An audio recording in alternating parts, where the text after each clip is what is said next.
जिंदगी हो चाहे हो कोई जगह, सफर जारी रखो वजह बेवजह। रेत समंदर पर्वत नदी, कहीं तो निकल पड़ो, क्योंकि सबको लेना चाहिए छुट्टियों का मज़ा। तो छुट्टियों का मज़ा लेने इस बार हम निकल पड़े थे गंगोत्री की तरफ।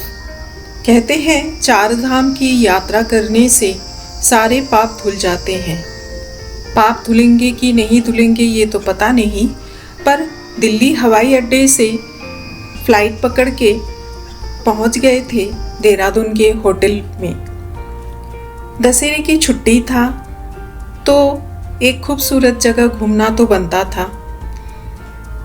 पहले दिन हम लोग रुके थे देहरादून के एक होटल में। करीब दोपहर को जब पहुँचे तो काफ़ी क्लियर वेदर था। उसके बाद वाले दिन सुबह हम लोगों को जाना था गंगोत्री, क्योंकि इस बार हम लोग दशहरे की छुट्टी में चले गए थे गोमुख तपोवन की ट्रेक पर। देहरादून से 250 किलोमीटर की दूरी पर गंगोत्री है, जहाँ से ये ट्रेक शुरू होता है। गंगोत्री तक गाड़ी जाती है और देहरादून से गंगोत्री के रास्ते पर आपको एक बहुत खूबसूरत जगह देखने को मिलेगा। वो है दुनिया में चौथे स्थान और भारत में सबसे ऊंचा डैम तिहेरी डैम, जो कि भागीरथी नदी पर स्थित है। इस डैम का निर्माण 1971 में हुआ था। ये भागीरथी और बिलांगना नदी के संगम स्थल पर स्थित है। सबसे उच्चतम डैम भारत का ये है तिहेरी डैम। इसका हरे रंग का पानी आपको देख के लगेगा कि ऐसा क्यों है। वैसे भागीरथी का जो पानी का कलर है वो हरा है और अलकनंदा का थोड़ा सा ज़्यादा ही ग्रे कलर का है। तो 5 तारीख सुबह निकल गए गंगोत्री के लिए। 250 किलोमीटर दूरी जाने के लिए अगर आप गाड़ी से जाते हैं तो 5 से 6 घंटा लगता है। अगर आप थोड़ा रुक के जाएंगे तो 7 घंटा भी लग सकता है। दोपहर तक पहुंच गए गंगोत्री में।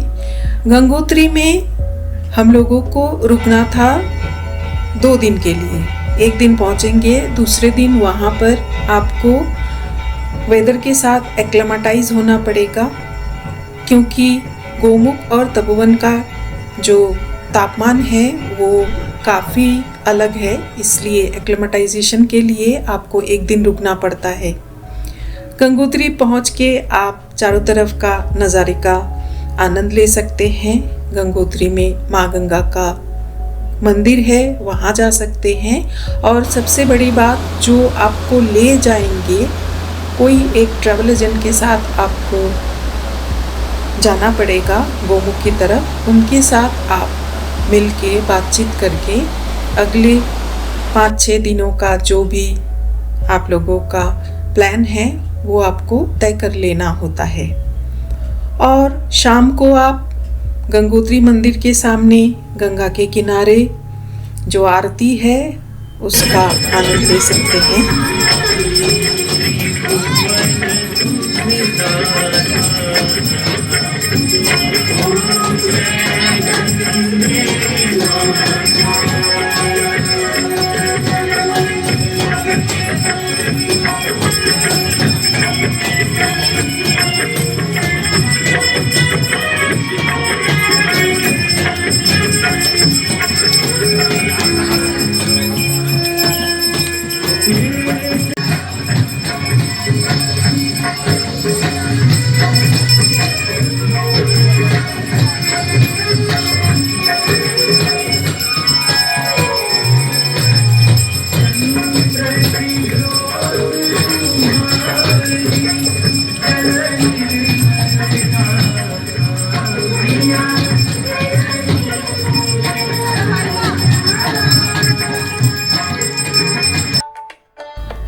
शाम को आरती देखने के बाद में आप होटल लौट सकते हैं और अगले दिन सुबह आपको सुदर्शन पर्वत पर बहुत ही खूबसूरत सूर्योदय का नज़ारा देखने को मिलेगा।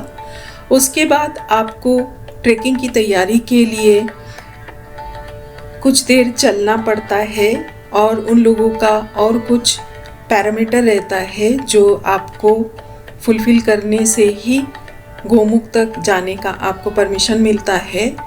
तो एक्लेमेटाइजेशन के लिए आपको एक दिन पूरा गंगोत्री के आसपास के जो भी पहाड़ी इलाके हैं वो घूम के देखना पड़ता है, ताकि आप कितना पैदल चल सकते हैं उसका एक अंदाज़ा जो ट्रैवल एजेंट है वो ले सके। तो गंगोत्री के आसपास में आपको मंदिर के अलावा भी 2-3 कुंड मिलेंगे।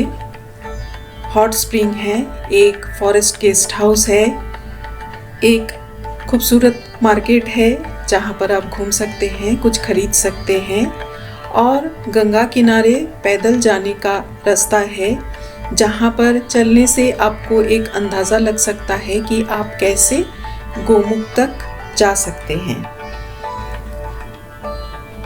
सुदर्शन पर्वत के पास एक छोटा सा बर्फीले चोटी आपको दिखेगा जिसका नाम ठेलू है। वो जैसे किसी ने धक्का मार के निकाल दिया है पहाड़ों के पीछे से, ऐसा देखने में लगता है, इसलिए इसका नाम ठेलू रखा गया है। और एक जगह बहुत खास है, वो है सूरज कुंड।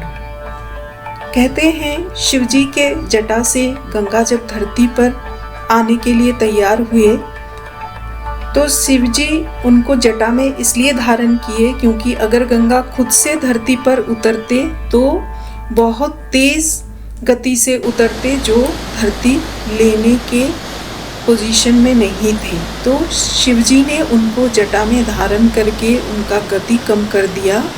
और ये जो सूरज कुंड है ये शिवजी की जटा के रूप में माना जाता है और इसके अंदर से गंगा एक बहुत ही पतली रास्ते से धरती पर उतर रही है।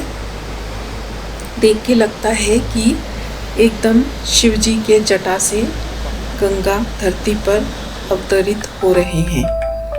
ये बहुत ही खूबसूरत नज़ारा था और जिस तेज़ी के साथ में गंगा उतर रही है उससे अंदाज़ा लग सकता है कि अगर पूरा बहाव धरती पर गिरता तो सही में धरती डूब जाती। दूसरे दिन सुबह पूरी तैयारी के साथ खाना, रहना, सब सामान लेकर अपने ट्रैवल एजेंट के साथ हम लोग निकल पड़े गोमुख ट्रैक के लिए। उसके लिए जो भी ज़रूरी फॉर्मेलिटीज़ थी वो हम लोग कंप्लीट कर चुके थे। तो मेरा अगला वीडियो रहेगा गोमुख तपोवन ट्रैक के ऊपर। जिस देश में गंगा बहती है हम उस देश के वासी हैं। पहाड़ों को चीरती हुई चंचल गंगा को निहारने हमारी नज़रें प्यासी है। धन्यवाद।